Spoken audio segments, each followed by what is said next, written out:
Watch how the Commons erupts as the Speaker delivers a warning that sends shockwaves across Parliament. This isn't just procedure, this is a direct message about honesty, accountability and trust at the very top of government. As tensions rise and MPs react loudly, questions grow louder too. Has Keir Starmer been holding back crucial information? Before we continue, please take a moment to like this video and subscribe to Britain Daily. It's completely free and it helps us keep bringing you the hard-hitting stories that matter. Let's watch this explosive clip.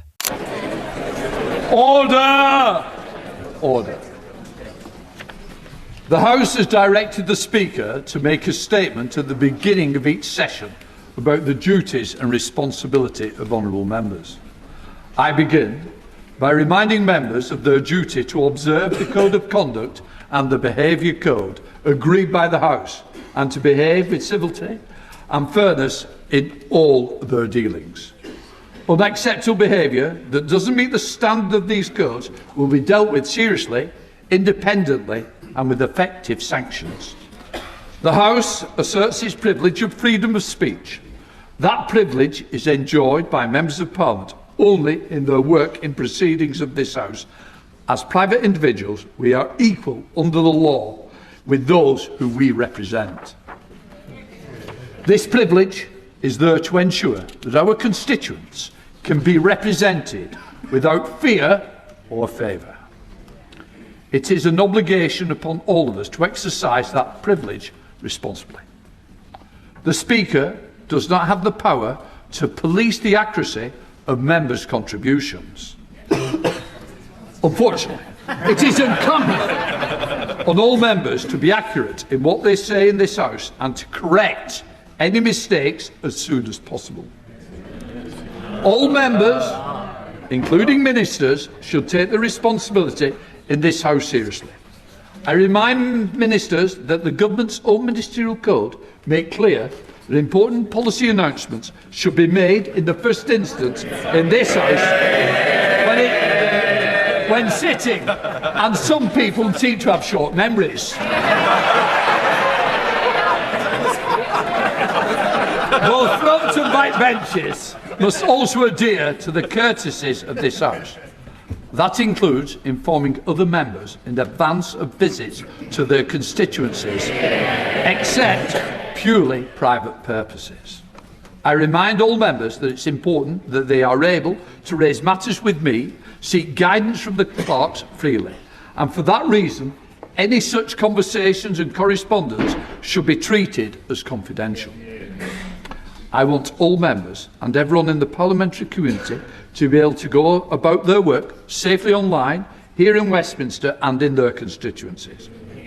We have a duty to be vigilant and to assist those whose job it is to keep us safe. Finally, I want to say something about how we treat each other and the language we use in the chamber. What we say and how we say things in this House matters. It is and has an impact on colleagues, on those who follow our proceedings and the wider political discourse across the country. Members should be heard courteously, whatever their views, but in this place we are all honourable members. And while I expect robust political debate, I will not accept undignified language or improper criticism of individual members. Our constituents expect us to focus on the very serious issues that they care about, rather than making cheap attacks on each other.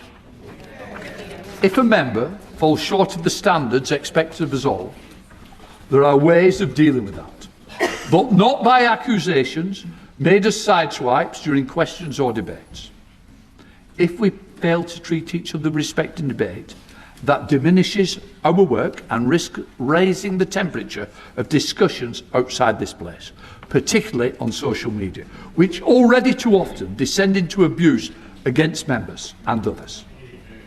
I expect members from all sides to treat each other with respect.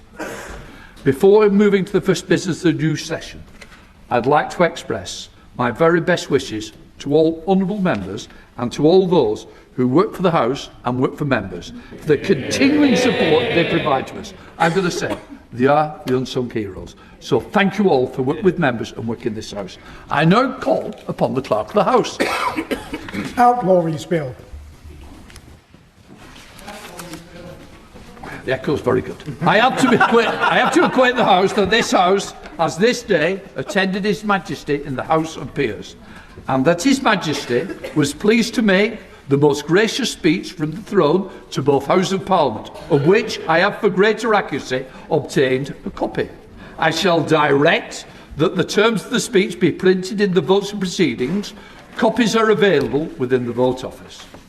Before I call the mover and the seconder, I want to announce the proposed pattern of the debate during the remaining days of the Loyal Address. Today, debate on the address. Tomorrow, getting Britain working again. Monday the 18th of May, back in business to create economic growth. Tuesday the 19th of May, energy security. Wednesday the 20th of May, defence readiness. I now have the privilege to call Naz Shah to move, and then I will call Chris Vence to second the address. Naz Shah! I beg to move that an humble address be presented to His Majesty as follows. Most gracious Sovereign, we, Your Majesty's most dutiful and loyal subjects of the Commons of the United Kingdom of Great Britain and Northern Ireland, in Parliament assembled, beg leave to offer our humble thanks to Your Majesty for the gracious speech which Your Majesty has addressed to both Houses of Parliament. It would be remiss of me not to say a few words about the outstanding state visit by His Majesty to the United States. We saw eloquent oratory, remarkable wit and genuine statesmanship from His Majesty, presenting President Trump with the original brass bell, inscribed with his name before he was even born, from the Second World War submarine HMS Trump, suggesting that if they needed to give us a ring, was a masterstroke in diplomacy. His Majesty returned, very humbly of course, having secured the lifting of trade barriers on Scotch whisky. Given the performance, I was rather worried His Majesty might come back with the 13 colonies as well.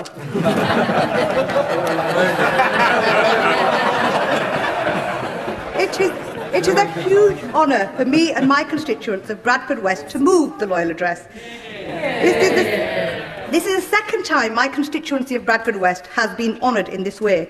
In 1959, the then member for Bradford West, Arthur Tiley, seconded the Loyal Address.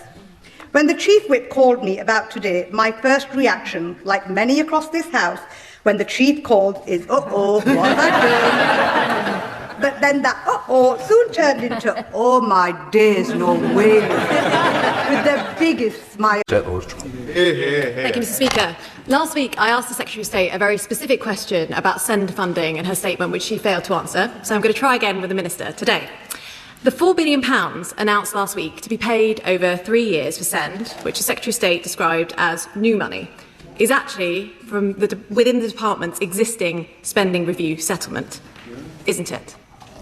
Minister. Yes, we just had this is generational reform that will make a huge difference. And we want to work in partnership with colleagues across the House, but we still haven't heard from the party opposite. What are your ideas, or what are their ideas? And what do they... You're in government, so you don't need to work.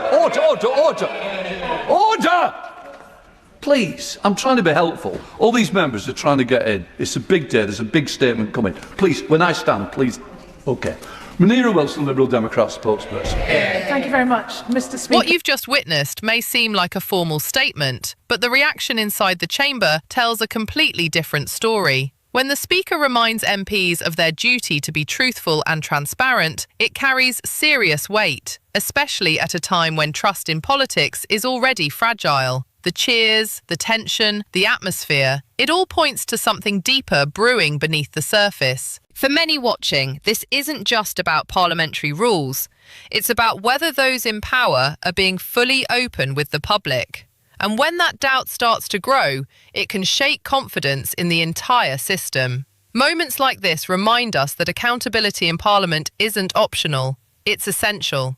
Because every decision made in that chamber affects real lives across the country. So what do you think? Was this just routine procedure, or a clear warning aimed at the Prime Minister? Let me know your thoughts in the comments below. And before you go, Don't forget to like this video and subscribe to Britain Daily. It's completely free and it helps us keep bringing you the stories that matter.